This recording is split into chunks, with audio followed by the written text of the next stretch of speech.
This is the Archangel 2210, and it has been a long time since my previous video, and, well, I really didn't know what else to talk about, and, uh, like, there is a bunch of things I do want to review, that I have in my mind that would like to review, but I kind of want to, I have to get a new camera, because my previous one is broken again, so I want to be able to put the pictures up, and, so, because I don't want to just have, like, random pictures. I want to have a picture of what I'm actually talking about.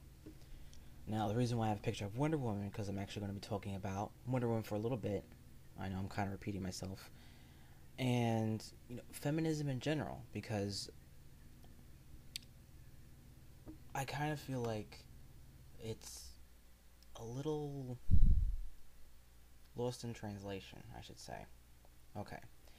Now, recently, the past few weeks or so, I got hold of some footage of the unaired Wonder Woman pilot. David E. Kelly and all that. Now, I can't really comment on it itself because, from what I've seen, I only saw, like, video footage of fight sequences, so I didn't see actual dialogue or anything like that, so I can't comment on that.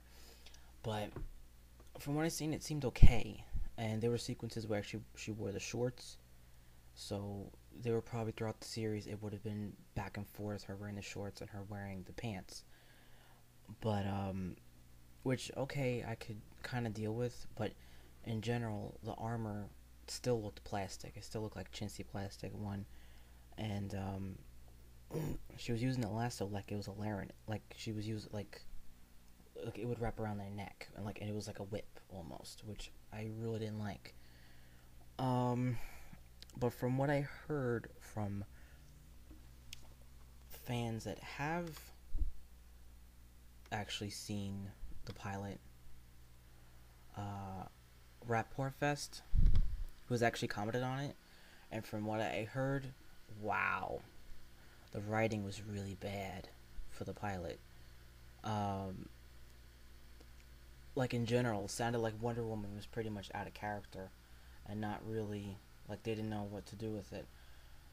And, like, certain lines of dialogue, I was like, I can't really repeat because I honestly can't remember. But, it seemed, like, contradictory, what she was saying. Like, okay, this is what I kind of feel like.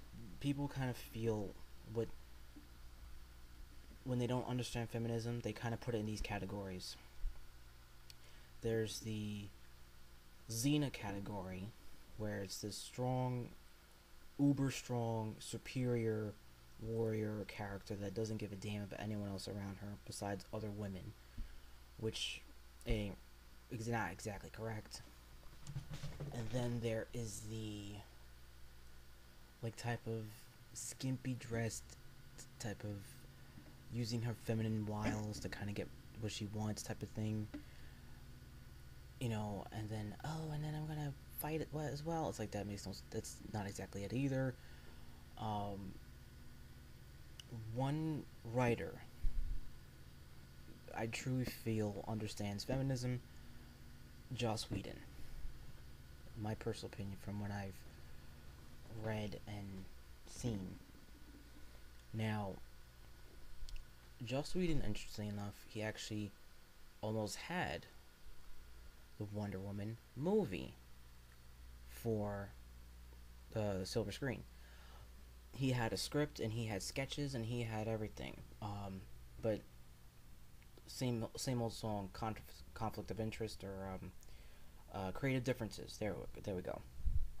And then I was like, okay, fine, whatever.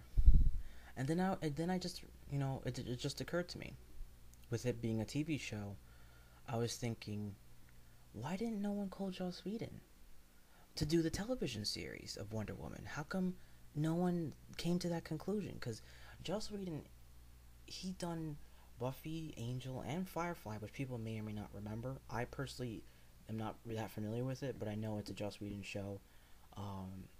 It's like an intergalactic, I haven't actually seen it, so I can't really comment what it's about. so don't really ask me what Firefly's about. And there's a movie Serenity, I think that's supposed to close off the show or something. That Joss Whedon actually wrote and direct. Now, I don't understand why no one ever came to the conclusion of having Joss Whedon be the creative backer to the television version of Wonder Woman, because I think he would have done a fantastic job. First of all, he's not afraid to do mythological creatures or otherworldly creatures and all those things. He's not afraid to go there. And with a character like Wonder Woman, in order for her to be relevant, you kind of have to explore that mythological side of her, and that Greek mythological side, which a lot of people I think are afraid to do. But if we would have had Joss Whedon doing the television series, he probably would have had a different cast. One, he wouldn't have done the whole industrialist thing.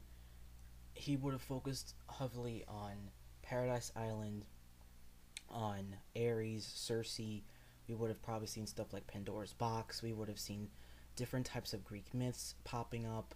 We would have seen references to Athena and Aphrodite and all these different gods and goddesses of Greek mythology. And we would have seen like different types of demons and different types of mythological creatures that she would have been fighting through the series, and it would have been a fantastic show. You know, it probably would have lasted a good 4 or 5 seasons, you know, if Joss Whedon was behind it. But this is just a thought that I had afterwards, after I was seeing the pilot, a clip of it, and after I just had that ding light bulb moment. Why didn't he get the opportunity to do the television show? Now, granted, I know he's doing the Avengers film franchise, which I'm really excited for. Again, it's probably my 10th time mentioning that Joss Whedon's directing the Avengers film, and I'm super excited about the Avengers film. Excuse me. Now, back to feminism, and what I think another example of feminism that is kind of all over the place, which is Sucker Punch, which was a Zack Snyder original film, original idea. It was kind of all over the place, and I really wanted to like that movie. I really did, because it seemed visually interesting and visually different, and I've seen it.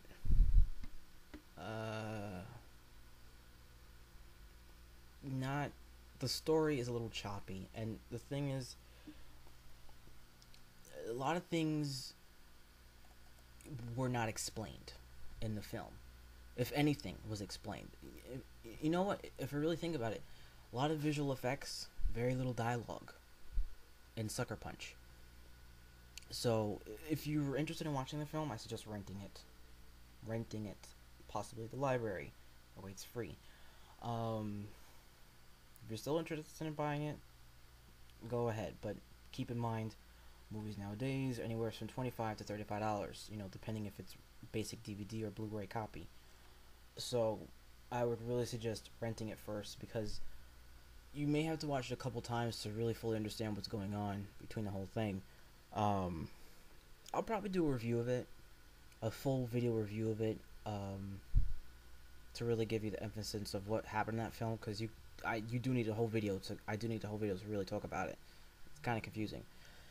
Anyway, just wanted to do a quick video. Well, this really wasn't that quick, but a kind of quick video on just something I had in my mind.